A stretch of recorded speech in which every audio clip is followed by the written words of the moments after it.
En el año 1954, imágenes como estas eran comunes. La sociedad de la época no permitía a afrodescendientes en las universidades y los trataba injustamente a causa de una diferencia: el color de su piel. Por ejemplo, les tocaba sentarse en la parte de atrás del bus y no podían usar los mismos bebederos que usaban los blancos. Debían usar bebederos especiales, bebederos solo para negros. Durante muchos años, la población afrodescendiente vivió la injusticia de no tener garantizados los mismos derechos que sí tenían garantizados los que tenían la piel más clara. Sin embargo, muchas personas que sabían que ahí había un problema y que tocaba solucionarlo, lucharon para cambiar esa situación.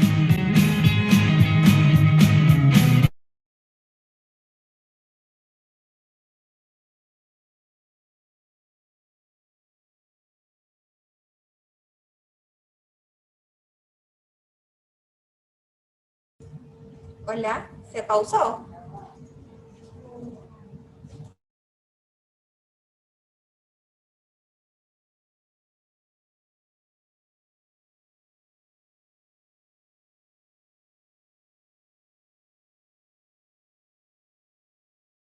Formas de pensar en los hogares norteamericanos y dieron pie para que algo como esto fuera posible, para que cupiera en la cabeza de los norteamericanos que un presidente afrodescendiente los podía representar a todos. Hoy en día el problema no se ha acabado, pero es solo una minoría la que insiste en un concepto tan salvaje y arcaico como el del racismo. Ahora, vean esto. Para el principio del siglo XX, un legado histórico que trataba a las personas con discapacidad como fenómenos, como retardados o como incapaces, había logrado que la discapacidad fuese considerada por la mayoría de las personas como una maldición o como un castigo divino. La sociedad de la época entendía las diferencias físicas, sensoriales, intelectuales o psicosociales como algo inaceptable y creyó que lo correcto era esconderlas o construir lugares donde vivieran aisladas. Así, los ciudadanos supuestamente normales se desentendieron de las personas con discapacidad y continuaron construyendo un mundo excluyente, lleno de barreras. Muchos fueron encerrados de por vida en esas instituciones, incluso en contra de su voluntad, para sufrir tratos inhumanos y degradantes. No se les permitía tomar decisiones y se les hizo creer que jamás podrían vivir por ellos mismos. Se les hizo creer que eran menos, que no eran suficiente. De hecho, se los llamó minusválidos. Durante la primera mitad del siglo XX, el pensamiento de los médicos era que las personas con discapacidad debían ser curadas de su enfermedad y que en el momento en que estuvieran sanos, volverían a ser parte de la sociedad. A punta de terapia, les hicieron creer que su problema se les quitaría, pero mientras ese día llegaba, ¿qué? En algunos lugares, hasta se esterilizaba a las personas con discapacidad o existían leyes que les prohibían casarse o incluso aparecer en público. La marca de la discapacidad se creó utilizando los mismos colores que los de un hospital y se pregonó con orgullo el nuevo y maravilloso concepto de la integración, pero en vez de incluirlos realmente, se los integró solo en una parte de la sociedad y así se inició una nueva forma de segregación, mientras que las personas con las discapacidades más complejas seguían presas en instituciones cada vez más inhumanas. Durante la segunda mitad del siglo, ya se tenía claro que eso era un problema y cogió fuerza un movimiento que buscó acabar con esa opresión. Inspirados en otros movimientos de derecho civil, las personas con discapacidad empezaron a manifestarse demandando sus derechos. Activistas lucharon por lograr avances en accesibilidad a los sistemas de transporte masivo, a los sitios públicos, a la información, a la salud, a la educación, al empleo, es decir, a las cosas básicas que cualquier persona tiene derecho. Personas con discapacidades severas crearon los primeros centros de vida independiente para volver a ser parte de la comunidad y poder dirigir sus vidas ellos mismos. Se empezó a usar la consigna "nada sobre nosotros, sin nosotros", y así se empezó a participar en el proceso de diseñar leyes que realmente los tuvieran en cuenta. La lucha a través de los años ha desembocado en un movimiento de derecho civil en todo el mundo. En los países desarrollados y en los que están en desarrollo, las personas con discapacidad demandan sus derechos, demandan su libertad y su igualdad de oportunidades. Y aparte de las leyes que en cada país se han ido desarrollando, en 2006 aparece la Convención de Derechos de Personas con Discapacidad de Naciones Unidas, un instrumento internacional que dice que la discapacidad no la tiene la persona, sino que resulta de la interacción entre personas con deficiencias y las barreras debidas a la actitud del entorno que evitan su participación plena y efectiva en la sociedad en igualdad de condiciones con las demás. Y al igual que un negro no tiene racismo, sino que el racismo aparece cuando un tipo señala a otro por el color de su piel, yo no tengo discapacidad, sino que la discapacidad aparece cuando yo debo estar en igualdad de oportunidades con el otro. Lo que tienen las personas son algunas limitaciones que pueden sobreponerse gracias a ciertos ajustes que implementados garantizan la igualdad de oportunidades. Y pilas, son la sociedad y el gobierno los que tienen que garantizar estos ajustes. Si no los garantizan, estaríamos aceptando discriminaciones y abusos que a estas alturas no debemos permitir. Entonces, sabemos que no es ni exclusión ni integración lo que necesitamos, sino una verdadera inclusión social. Y es nuestro deber llevar las leyes que tenemos a la calle y producir el cambio de no ver a las personas con discapacidad como unos enfermos, sino como sujetos de derechos, ciudadanos como todos nosotros. Despierten, ayúdenos a cambiar esta situación.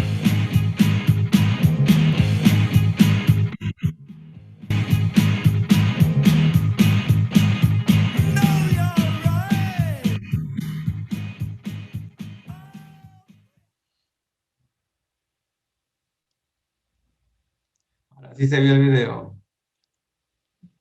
Sí, sí se dio. Excelente.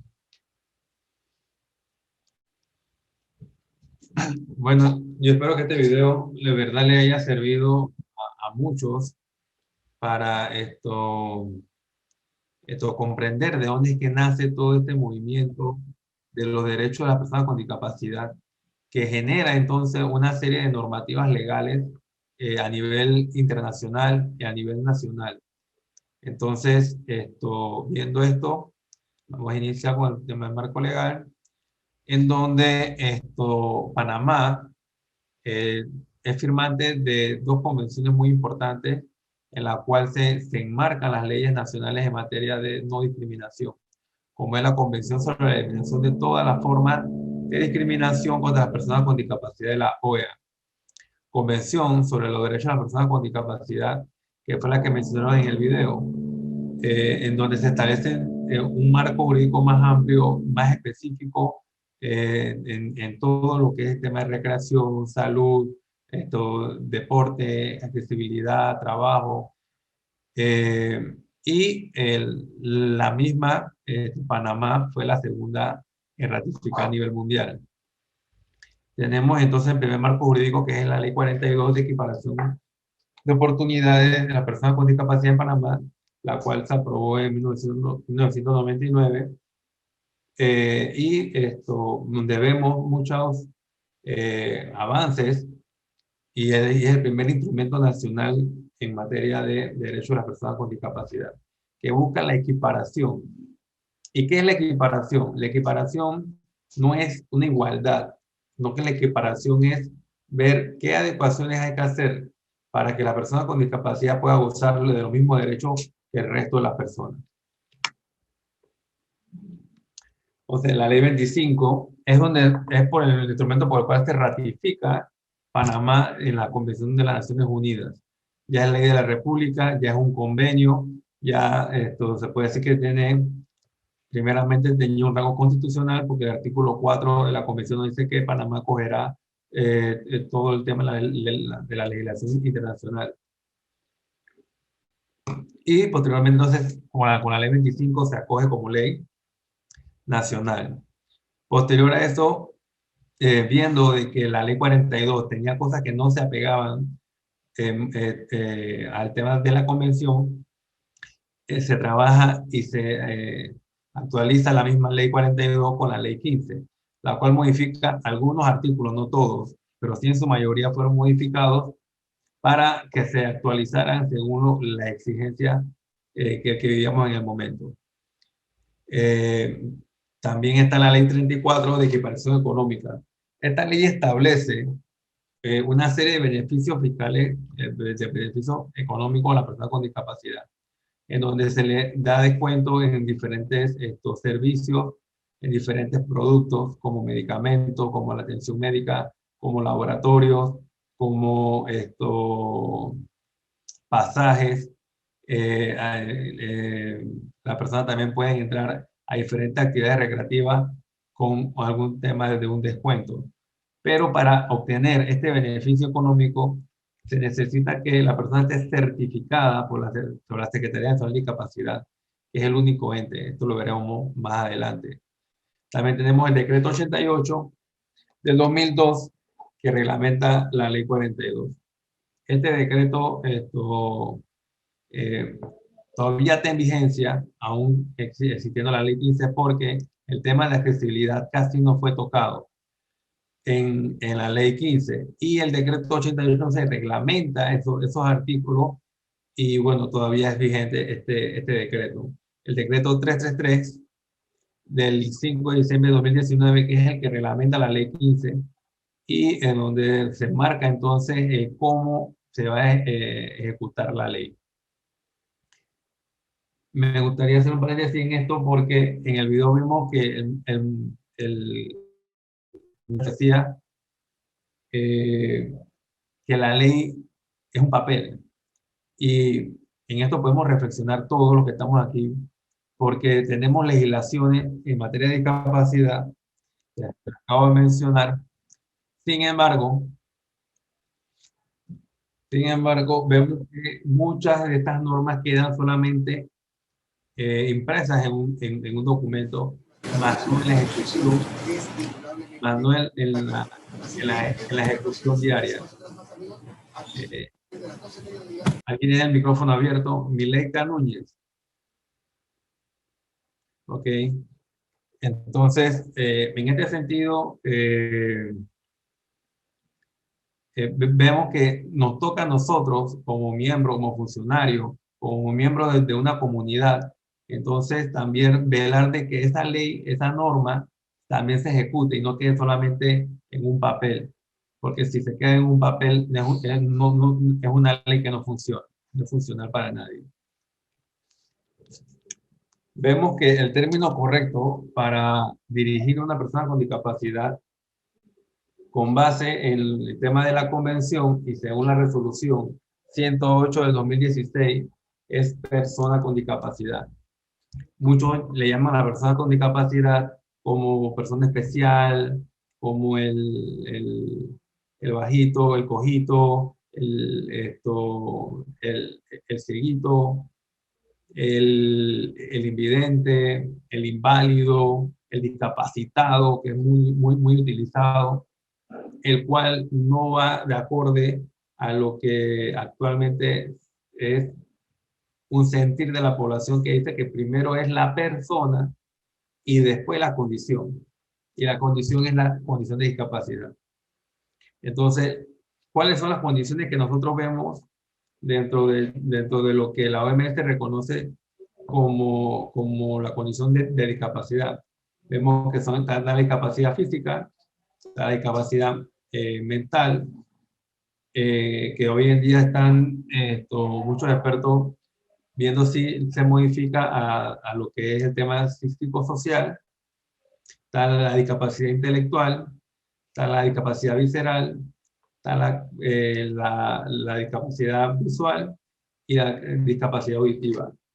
Entonces vemos esto en estos puntos es donde se marca que la persona puede adquirir o no una discapacidad. Vemos, déjame recoger esto aquí. Vemos, yo voy a desarrollar ciertos artículos de la ley 15 que son de repente lo más conflictivo por el tema laboral, por el tema de los permisos, porque siempre encontramos un común denominador en estos artículos, que es donde más las personas pelean sus derechos y donde vemos que también hasta los mismos patronos o empleadores tienen también algún tema, alguna disyuntiva porque no están claros con la normativa. Vemos entonces que el artículo 17 dice que los empleados deberán otorgarse el tiempo necesario, el empleadores deberán dar el tiempo necesario a la persona con discapacidad, padre, madre o pariente dentro del cuarto grado de consanguinidad, de afinidad y segundo de afinidad, tutor o persona autorizada por el representante legal de la persona con discapacidad, para acompañarla a las citas, tratamientos requeridos, actividades educativas relacionadas con la condición de discapacidad que requieren acompañamiento para la persona con discapacidad. ¿Verdad? Vemos aquí que no solamente es cuestión de ir a una cita No es solamente ir a un tratamiento, a una terapia. También están actividades educativas, actividades que van relacionadas con el tema de discapacidad, donde la persona con discapacidad puede solicitar un permiso y el empleador deberá otorgarle. No es que si puede, ¿verdad? La ley lo dice muy claro. Una cosa es el deber ser y otra cosa es el poder ser, porque muchos confundimos eso. O sea, el poder ser es lo que podemos hacer nosotros, pero en realidad es el deber. O sea, en este caso, el empleador deberá otorgarle. Entonces, según la reglamentación, habla de 144 horas iniciales que la persona deberá abrir una carpetilla, el Departamento de Recursos Humanos deberá abrir una carpetilla aparte, donde hará constancia de todo el tema del expediente de la persona, su diagnóstico médico, y bueno, la persona con discapacidad también debe de reportar su condición para que entonces en ese sentido Recursos Humanos tenga conocimiento y se le otorgue eso, pero aparte, estas 144 horas van aparte, totalmente aparte de los días de permiso y los días de incapacidad, que muchos también hemos encontrado que le dicen, no, déjate que te consuma tus permisos y tu incapacidad para después tocarle las 144 horas y eso no es así. Y si en caso tal de agotarse las 144 horas, la persona podrá solicitar 144 horas adicionales. Y ahí entonces deberá acreditar el por qué lo necesita y el empleador entonces entrará y podrá concederle, ahí sí se dice podrá concederle entonces 144 horas adicionales a las que ya la persona tiene derecho. ¿Por qué? Porque sabemos que hay muchos tratamientos, sabemos que hay muchas complicaciones que pueda tener la persona con discapacidad y por eso es que no cerramos en, como se dice, en 144 horas solamente, sino que ampliamos la posibilidad ¿para qué? Con el fin de que de garantizar que esta persona pueda recibir una rehabilitación, una habilitación y pueda entonces también incluirse dentro de la sociedad por medio de esto. Y bueno, esta ley también aplica para el sector privado como el sector público. Habíamos logrado de consanguinidad y afinidad. Digamos que en primer grado está el padre, hijo, segundo grado, abuelos, hermanos, nietos, tercer grado, tíos, sobrinos, primer grado de afinidad, padre del cónyuge, hijos del cónyuge, segundo grado de afinidad, abuelo del cónyuge, hermano. Entonces, aquí solamente llegaría hasta el segundo grado de afinidad. Igualmente, al momento que una persona solicite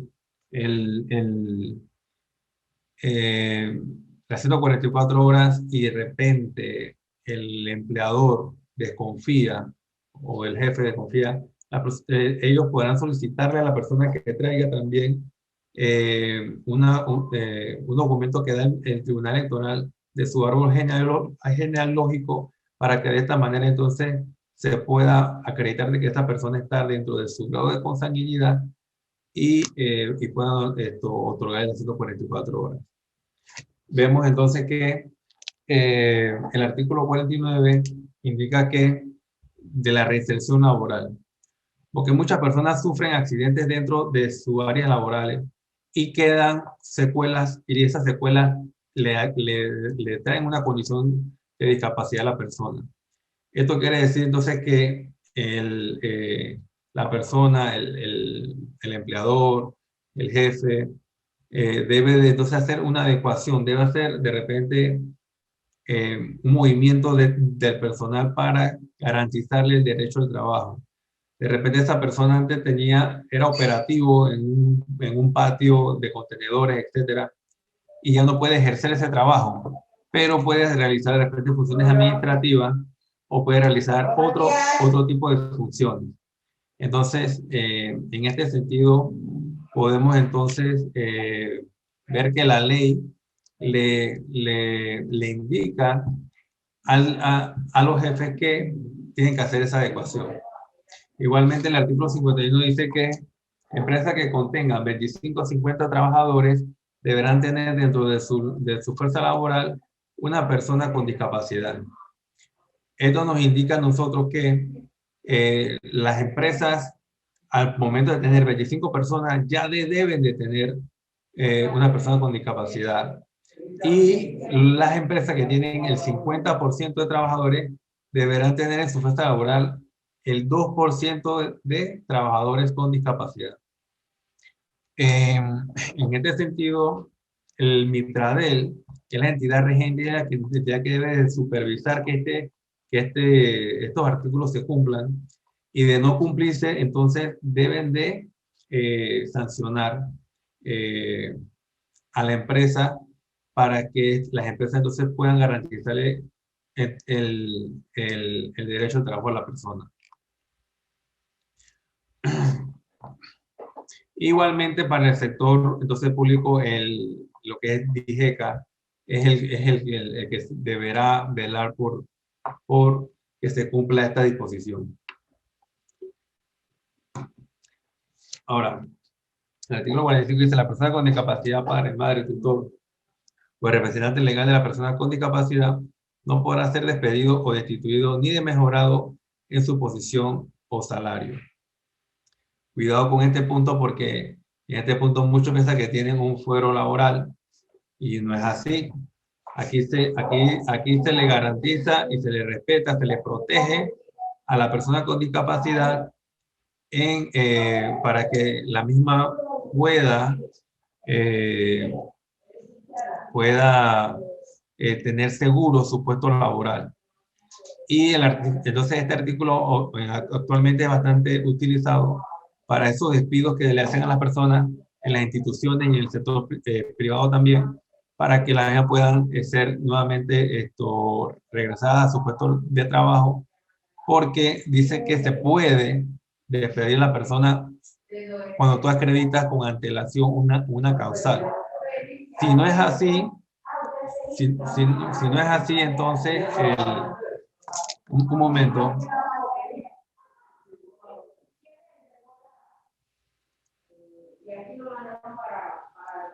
La Dirección General de Carrera Administrativa velará por el fiel cumplimiento de la institución pública con el 2% de trabajadores con discapacidad. Como lo estaba explicando, el artículo 53 dice: impondrá multa a quienes no cumplan con el 2% de trabajadores con discapacidad. Dentro del ámbito privado, dicha multa será igual al salario mínimo por cada persona que deje de contratar. O sea, aquí están las multas estipuladas. Solamente hace falta entonces que el Mitradel haga la supervisión o la carrera administrativa también haga la supervisión de las instituciones, para que entonces se pueda cumplir con esto y garantizar entonces los puestos laborales a la persona con discapacidad. Ahora, ¿quiénes determinan la discapacidad de una persona? En el trabajo, la Caja de Seguro Social, mediante su documento que emite, que es el diagnóstico médico, ¿verdad? Ahí donde podemos ver que una persona tiene una condición.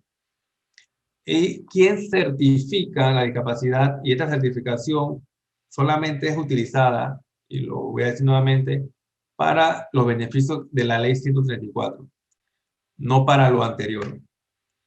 Y la certificación la emite SENADIS, solamente es la única institución que puede certificar, pero mediante diagnóstico médico, ya sea de la Caja de Seguro Social o de una institución de salud, la persona puede acreditar dentro de su trabajo en lo que es el área de recursos humanos, que mantiene una discapacidad.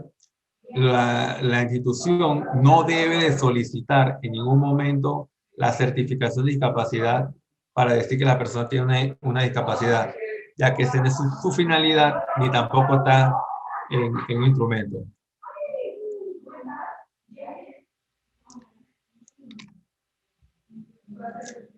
Acceso al entorno físico y a los medios de transporte. La ley también lo estipula, ¿verdad? Donde dice que toda construcción, edificación, diseño urbano y arquitectónico o infraestructura de cualquier índole, las deben cumplir con las normas de diseño universal. ¿Qué es la norma de diseño universal?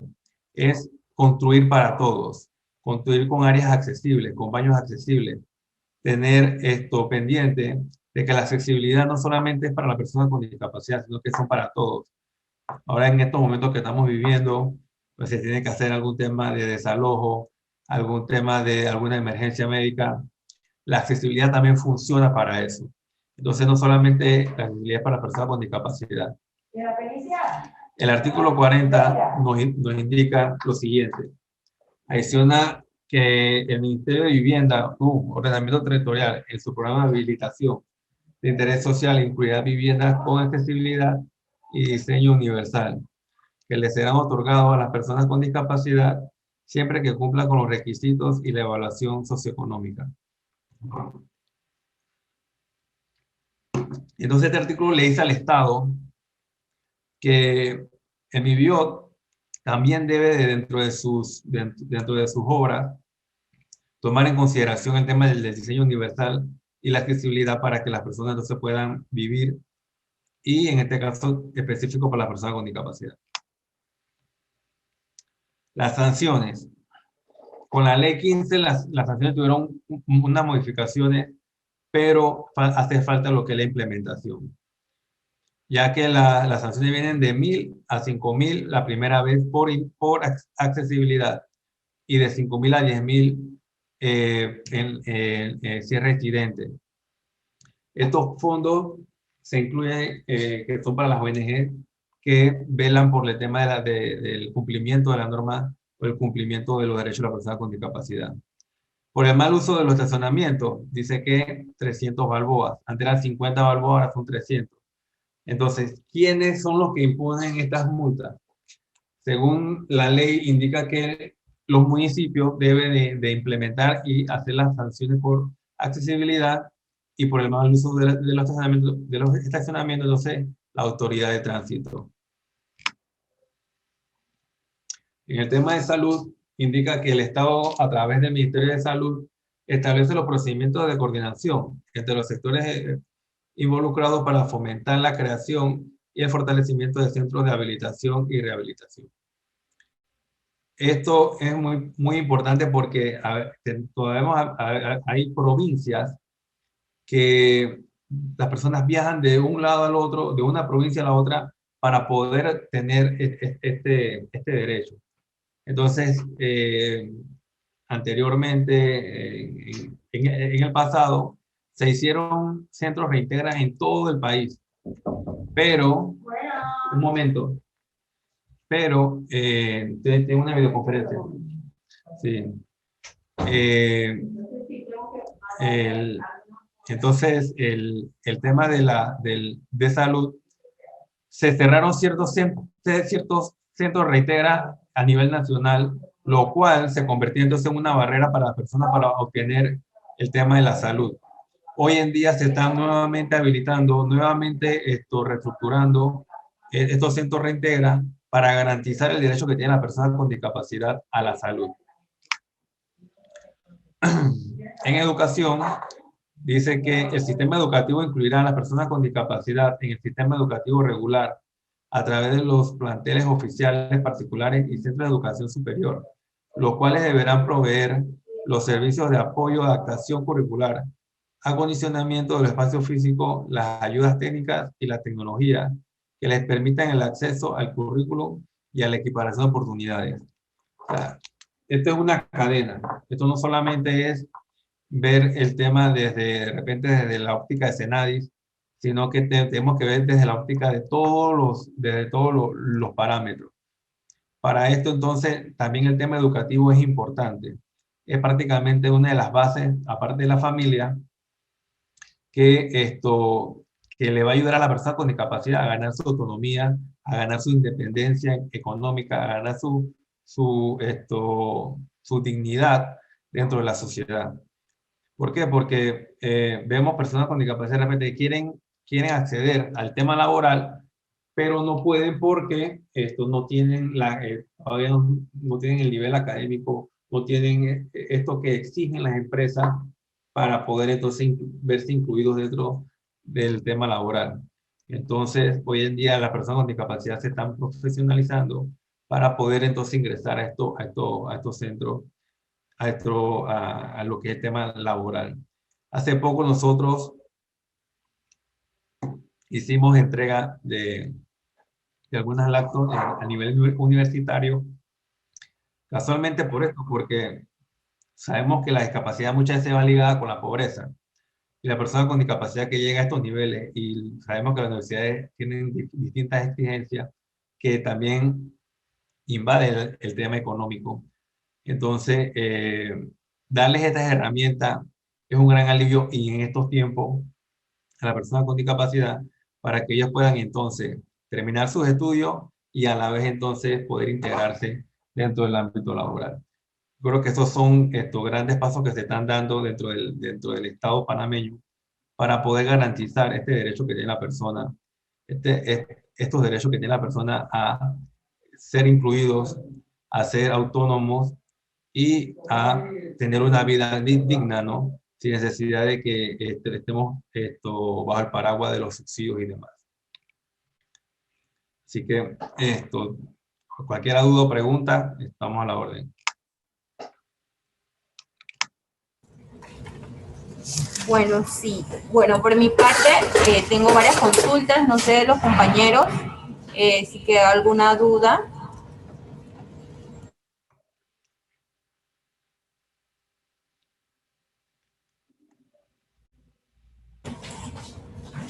Bueno, respecto al tema de las certificaciones por parte de los médicos, decía la Caja de Seguro Social, o sea, que no puede ser de una privada ni nada por el estilo.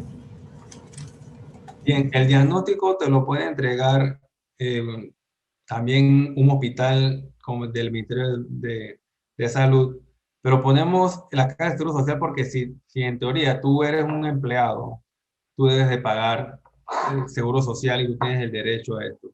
Entonces, lo más lógico, lo más viable es que el mismo seguro social te dé entonces este documento que le permite a la persona, por lo menos yo mis primeros años yo me manejé con un diagnóstico, pero de un hospital privado. Y ahora lo actualicé. Ahora que me integré a la hora, entonces yo lo actualicé con el seguro social.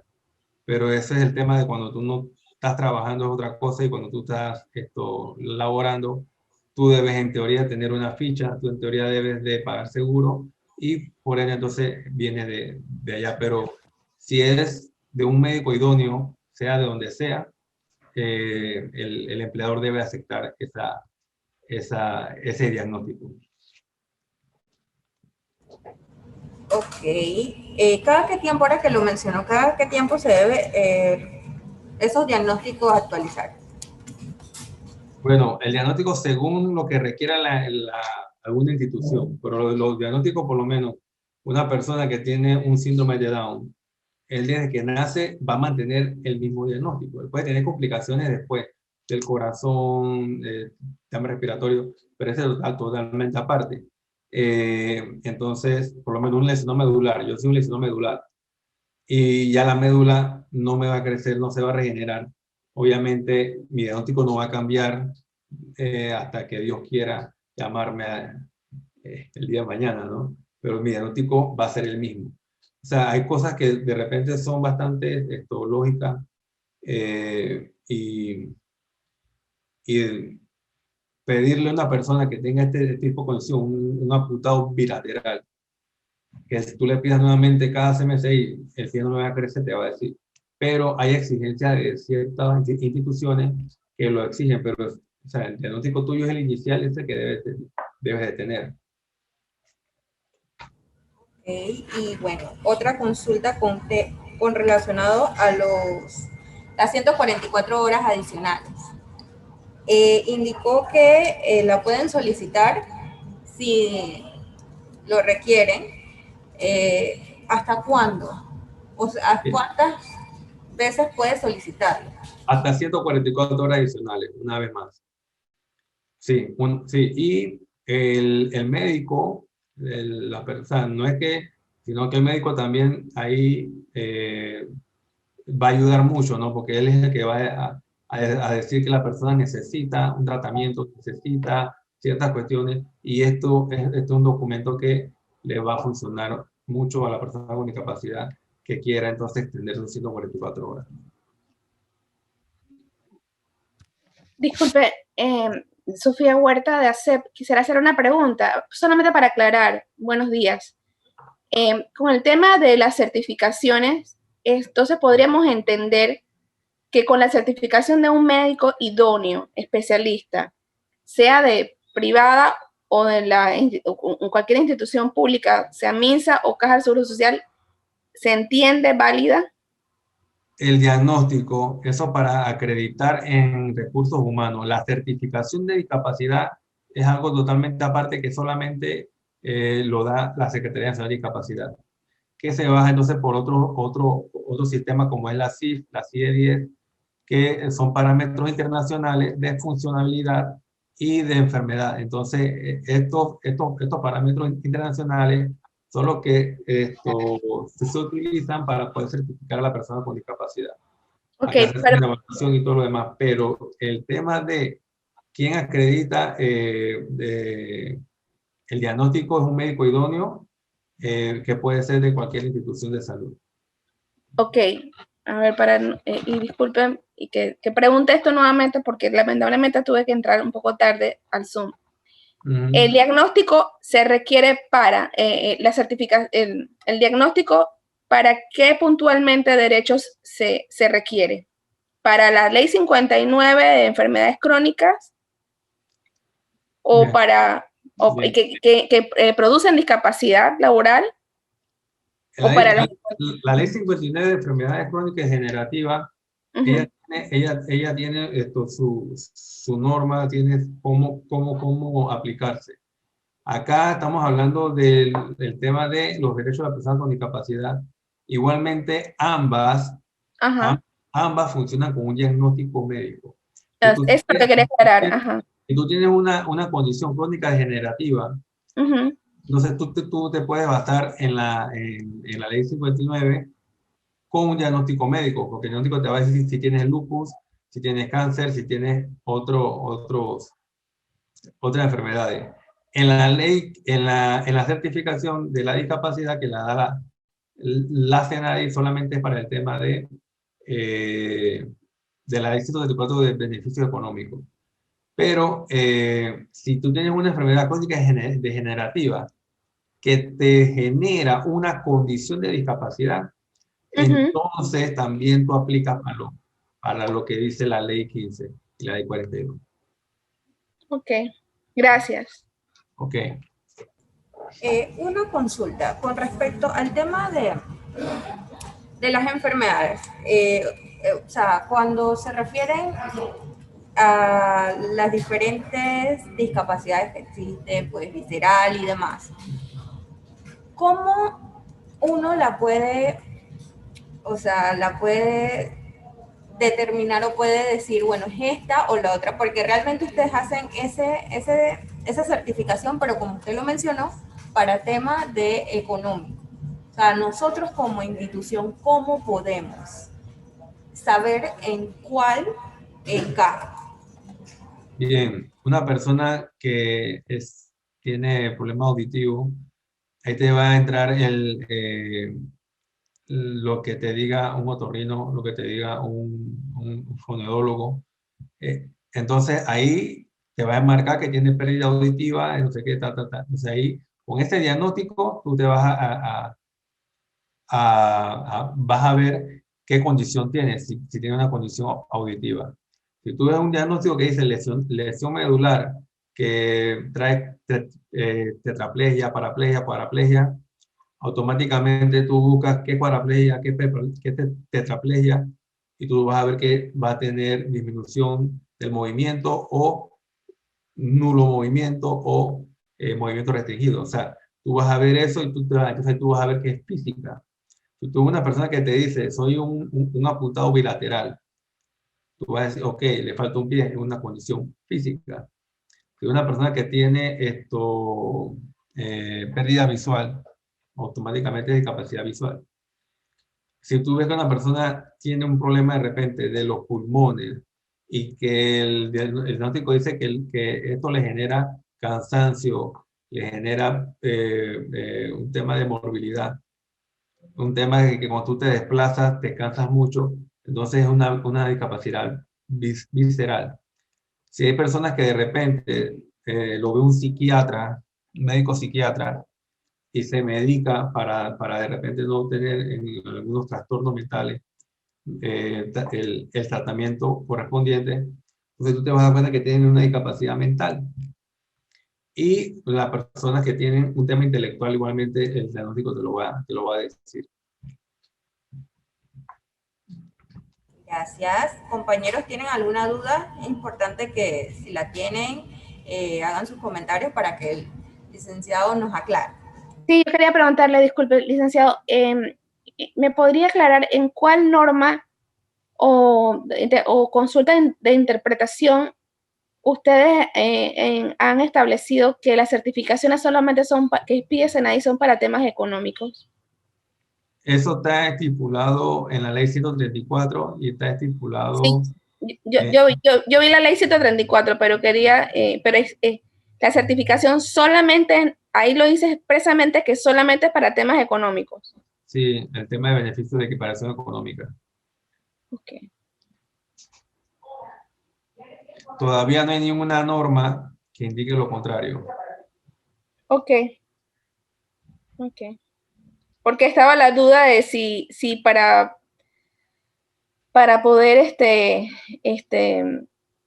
validar el tema de la discapacidad se requería, si lo que era válido por el tema de la reglamentación de la ley, de cuando establecía, no recuerdo, creo que el tema de la reglamentación de SENADI de las funciones para establecer la discapacidad, no tenía mis dudas sobre si todo el ejercicio que se hace allí, que hace los médicos y los profesionales de SENADIS para establecer que existe realmente la discapacidad, era solamente para el tema económico o eso era el requerimiento para certificar la discapacidad para temas laborales como si, ¿no? Tenía mi duda. En el tema laboral, con el diagnóstico médico solamente. Ok, gracias. Ok. Ahora, dice que en la ley se habla de agravantes, de atenuantes. Entonces, la certificación en un momento dado que tú tengas algún caso, te puede servir para presentarla y indicar de que estás, que te sirva de atenuante para que tú sustentes tu posición. Pero solamente para eso, para más nada. No es para de repente ver que porque tienes la certificación, en la parte laboral tú puedes ir y decir o que no te voten o que es un fuero, lo que sea. Porque muchos piensan que la discapacidad es un fuero, pero si te encuentran una causal, te pueden despedir.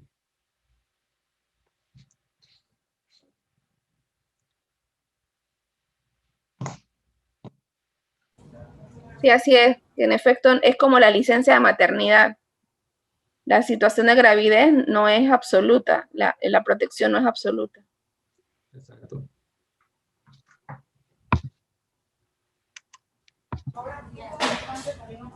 ¿Alguna otra consulta?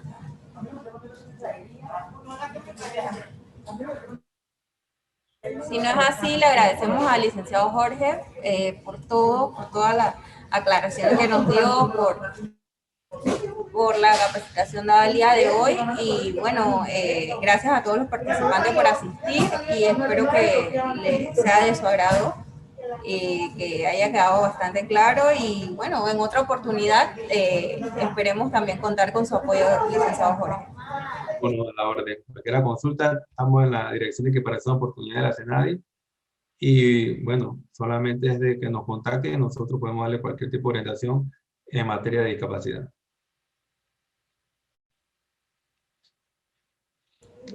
Hasta luego.